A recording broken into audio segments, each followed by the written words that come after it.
आज हम बात करेंगे उत्तर प्रदेश के मध्यकालीन इतिहास के बारे में। हालांकि ये वीडियो ब्रॉड लेवल पर नहीं होगी, ये सिर्फ़ और सिर्फ एक क्विक रिवीजन है ताकि इसके सिलेबस का जितना भी मैटर है वो जल्दी से जल्दी रिवाइज किया जा सके।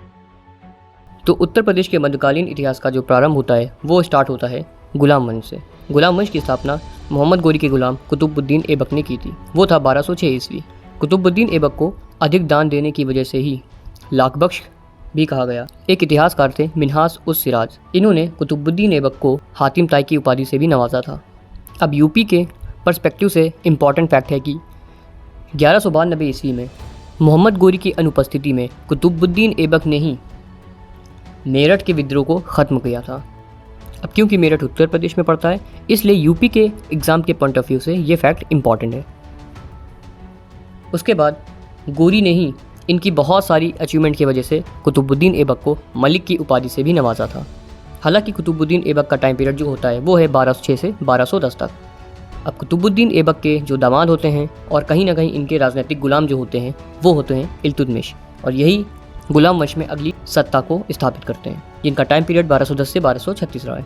उत्तर प्रदेश में तुर्क साम्राज्य का जो वास्तविक संस्थापक है वो इन्हें ही माना जाता है, क्योंकि कुतुबुद्दीन ऐबक ने खुद को कभी सुल्तान नहीं कहा था। सुल्तान बनने से पहले इल्तुतमिश उत्तर प्रदेश के महत्वपूर्ण इलाके, जिसे बदायूं कहा जाता है, वहाँ के इक़्तिदार थे। अब क्योंकि बदायूं भी उत्तर प्रदेश में पड़ता है, इसलिए उत्तर प्रदेश के एग्ज़ाम के पॉइंट ऑफ व्यू से ये बहुत ही इंपॉर्टेंट फैक्ट हो जाता है। इन्होंने ही दिल्ली को सबसे पहले अपनी राजधानी बनाई थी, यानी कुतुबुद्दीन ऐबक ने अपनी राजधानी दिल्ली को नहीं बनाया था।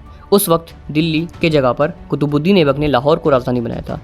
तो इस हिसाब से दिल्ली का जो प्रथम सुल्तान है वो इल्तुतमिश ही है, जबकि कुतुबुद्दीन ऐबक ने राजधानी बनाई थी लाहौर को। अब मोहम्मद गोरी के गुलाम यानी कुतुबुद्दीन ऐबक के गुलाम होने की वजह से ही इल्तुतमिश को ही गुलामों का गुलाम कहा जाता है। हालांकि यहाँ पर ध्यान रखना है कि ये गुलाम कोई दास नहीं है, बल्कि एक राजनीतिक गुलाम है, यानी जो हर पॉलिटिकल वे में अपने सुल्तान की सहायता करता था। इल्तुतमिश ने ही सल्तनत काल में सर्वप्रथम अपने नियमित सिक्के चलवाए थे, जो कि शुद्ध अरबी शैली में ही थे, यानी इसमें अरबी लैंग्वेज लिखी हुई थी। अब इन सिक्कों को हम दो पार्ट्स में कैटेगराइज कर सकते हैं। पहला चांदी के सिक्के, दूसरा तांबे के सिक्के।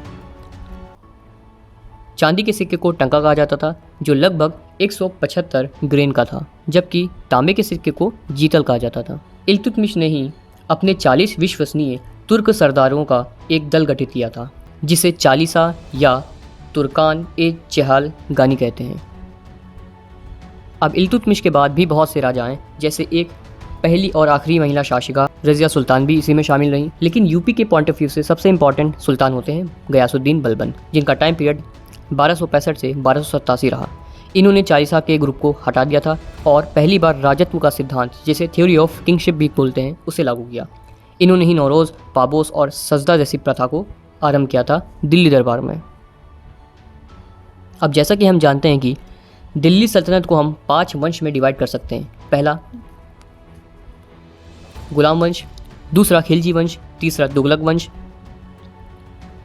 चौथा सैयद वंश और आखिरी और पांचवा लोदी वंश। आज के यूपी का लगभग संपूर्ण क्षेत्र दिल्ली सल्तनत का अंग रहा था। हालांकि गुलाम वंश का यूपी में ज़्यादा रोल रहा है, खिलजी वंश का उतना नहीं रहा है। उसके बाद हम बढ़ते हैं तुगलक वंश की ओर।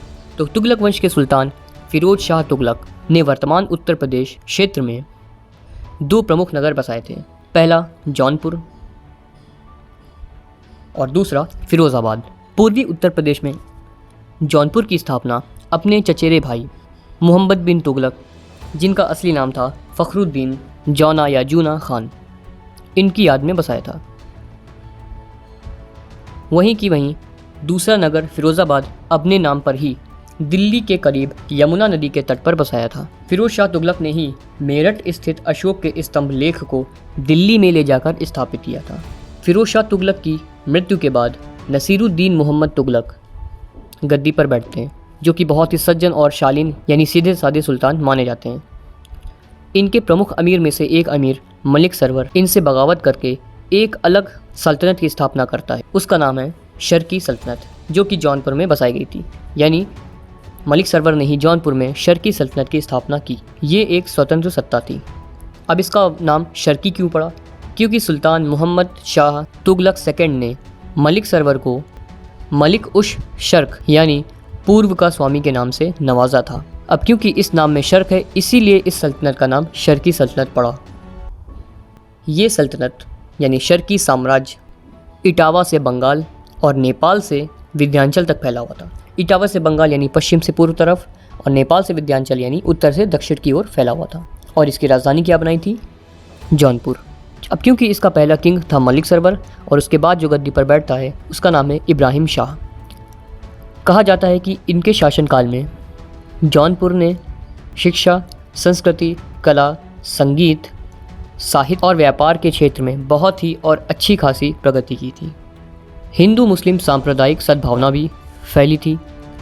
इसी वजह से यानी इन्हीं विशेषताओं और प्रगति के चलते जौनपुर को शिराज ए हिंदुस्तान यानी हिंदुस्तान की रोशनी के नाम से जाना गया।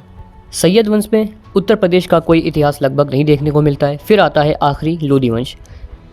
तो दिल्ली सल्तनत के आखिरी वंश लोधी वंश के सुल्तान बहलोल लोधी ने 1448 ईस्वी में जौनपुर को जीतकर यानी शर्की साम्राज्य को जीतकर उसका पतन कर दिया। अब ये साम्राज्य पूरी तरीके से फिर से दिल्ली सल्तनत के अधीन हो गया, यानी अब शर्की साम्राज्य नस्त नाबूद हो चुका था और फिर से हिस्सा बन गया था दिल्ली सल्तनत का। अब क्योंकि इन्होंने इसका पतन किया तो ये इंपॉर्टेंट फैक्ट है। लोधी वंश के सिकंदर लोधी, जिनका टाइम पीरियड रहा है 1489 से 1517, ने 1506 में आगरा शहर की स्थापना की थी। बहुत ही इंपॉर्टेंट फैक्ट है कि 1506 में आगरा शहर की स्थापना की, यानी इसकी नींव रखी। अब 1506 याद ऐसे कर सकते हैं कि 1206 में दिल्ली सल्तनत की स्थापना हुई थी, उससे करीब 300 साल के बाद यानी 1506 में आगरा शहर की स्थापना हुई। इसे ही इन्होंने अपनी उप राजधानी बनाई और जबकि असल राजधानी थी दिल्ली। सिकंदर लोधी शिक्षित और काफ़ी विद्वान थे और वह गुलरुखी नाम से कविता भी लिखते थे। उन्होंने मस्जिदों को सरकारी संस्था का रूप प्रदान कर दिया था और शिक्षा के केंद्र के रूप में भी स्थापित कर दिया था। इसीलिए इनके शासनकाल में भी जौनपुर शिक्षा, कला, साहित्य और व्यापार का केंद्र बना रहा।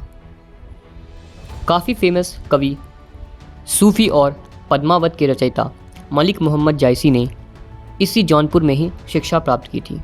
अब सिकंदर लोधी के बाद उनका पुत्र इब्राहिम लोधी 1517 में इब्राहिम शाह की उपाधि के साथ आगरा के सिंहासन पर बैठता है। तो इस हिसाब से हम देख चुके हैं कि कैसे उत्तर प्रदेश का रोल रहता है दिल्ली सल्तनत के पर्सपेक्टिव से। अब इसके बाद हम लोग सीधा पढ़ेंगे कि कैसे उत्तर प्रदेश से रिलेटेड भक्ति आंदोलन आरंभ होता है। तो मिलते हैं नेक्स्ट वीडियो में।